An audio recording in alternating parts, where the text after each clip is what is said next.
Again, it does vary a little bit, but I mean, typically we're going to go ahead and start talking about treatment for most, if not all, patients. And for at least right now, the two options are really what's called enzyme replacement therapy, where they get some sort of synthetic version of the enzyme that they're not currently making to help reduce the storage of these metabolites that are causing the problems, or what's called a chaperone therapy to help kind of stabilize their enzyme to help increase how much metabolite it's breaking down, rather than breaking it down for them. And typically, especially with classic males, males who are presenting early, we're going to recommend very strongly they start treatment immediately with either one of these. So the chaperone therapy is really only available to certain populations. So they have to have a certain set of variants that have been shown to respond to it, whereas enzyme replacement therapy is typically available for anybody.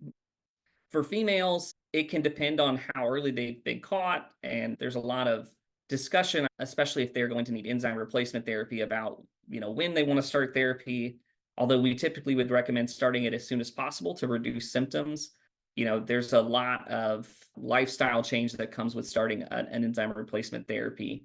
It's biweekly infusions right now for the rest of your life, which can be quite challenging for some families. And it can be also quite challenging depending on what area of the country you're in and what kind of availability you have for infusion centers and things like that. So really, though, we are trying to recommend treatment early with one of those two options, and try to find the best option for each patient. Well, once treatment starts, typically we recommend, continuing the biweekly infusions again, at least right now, for lifetime. Now, sometimes we miss some infusions and we push them back, and there's some flexibility there. But once started on treatment, we strongly recommend never going off treatment, because the moment you do, you're going to start losing all that kind of gained time, as the metabolites will just build up. That what's called GL3 builds back up in the cells and will lead to symptoms again. The harder part is just getting people to buy into the treatment, especially if they're on the milder end, and making them understand the importance of starting the treatment early. How does your treatment approach differ when treating non-symptomatic patients? I think there's more discussion and more explanation of why we recommend starting the treatments, and helping patients understand, even though they don't have symptoms now, those symptoms are expected to show up, and that starting treatment early should hopefully push those symptoms off and possibly give them a much longer time with either without symptoms or with milder symptoms in the future. It can be a very difficult discussion. It's hard to want to make such a significant change when you're feeling fairly healthy, but I do think that, at least in genetics, we're going to have to become much more comfortable having those discussions, especially as we kind of mentioned before, newborn screening coming on. All of those infants will be asymptomatic, and deciding when to start treatment will be a big part of what we do in the future. What patient archetypes do you think are needing immediate treatment versus maybe waiting on treatment? So any male with classic Fabry disease should start treatment as soon as possible, in my opinion. Ideally, I would like everyone to start treatment, but I know that especially for females who are asymptomatic, we can't always predict when their symptoms will show up. And so we will usually have a discussion, if they are not wanting to start treatment, if they're very much against treatment for some reason or another, then we will monitor them, and once symptoms start to appear, start treatment immediately. I still recommend starting it, sooner and before symptoms is better, in my opinion. But it is still a discussion with the patient, and so making sure that they're comfortable with whatever decisions are made, so that they get the treatment that they want and get what they want out of our meetings, is important. So I think you have a little more leeway in waiting, especially if a female patient does not have recognizable symptoms, and maybe they were identified, secondary to a family member who got diagnosed. But we still strongly encourage it in order to kind of hopefully push symptoms off and give them a longer time frame without those major medical issues. Again, for males, it's an easy question, because if they've been identified separately or through family screening, and we recognize that it's a classic variant, we're going to strongly recommend they start treatment even if they are pre-symptomatic at that point. For females, I think it again will kind of depend on the age. It'll also depend on if they have other medical issues, if they have other complicating issues that could make it harder to recognize when symptoms are starting.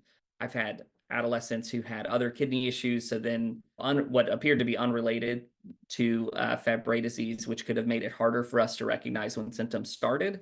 In that case, typically we still would recommend starting treatment sooner rather than later. If they're pre-symptomatic and if the variant appears to be either milder or a later onset, we may discuss, waiting and giving them some more time, away from treatment, with the family's knowledge that the longer without treatment, the more likely they will present with symptoms sooner. It's very important that the patients understand why they're getting treated and that they understand the importance of that treatment and kind of buy in to make sure that both they're getting the treatment as regularly as possible, and that we maximize their ability to, or their desire to get that treatment done regularly. But their preference in kind of what treatment they get, which enzyme replacement therapy they choose, or if they want to start the chaperone therapy, we usually let them decide unless there's some medical reason for us to say that one treatment would not work over another. When choosing treatments, we really try to leave it up to the patient so that they pick whatever's best for their lifestyle. So we do follow a couple of things laboratory wise and also some imaging findings. So we follow kidney function and kind of look at protein in the urine. We like to make sure that that stays within normal range, or, if the patient already had that at the time of diagnosis, that we're not seeing it, increase over time. We expect that even with treatment, these treatments aren't perfect, so they don't stop disease progression. They aren't a cure, but what they do is slow down that progression. So what we want to see is that their decline is, extremely hopefully slow. And if we start to see that increase, we have to look into other reasons for what may be leading to that. But the other things is really just patient response. So some of these things are things that patients are experiencing, and we can't necessarily, measure their pain scale all the time, or how often they're having, pain crises, or if their chronic abdominal pain or GI issues improve. We want to hear the patients tell us that they're seeing improvement. And one of the important labs we check is something called a GL3, which is that compound that builds up over time because that enzyme is not working appropriately. We want to see that go down. We expect that it'll start to go up again over time, but at least especially after treatment has started, we want to see that level decrease and hopefully stay low, although it's not a perfect indicator of how well the drug is working all the time.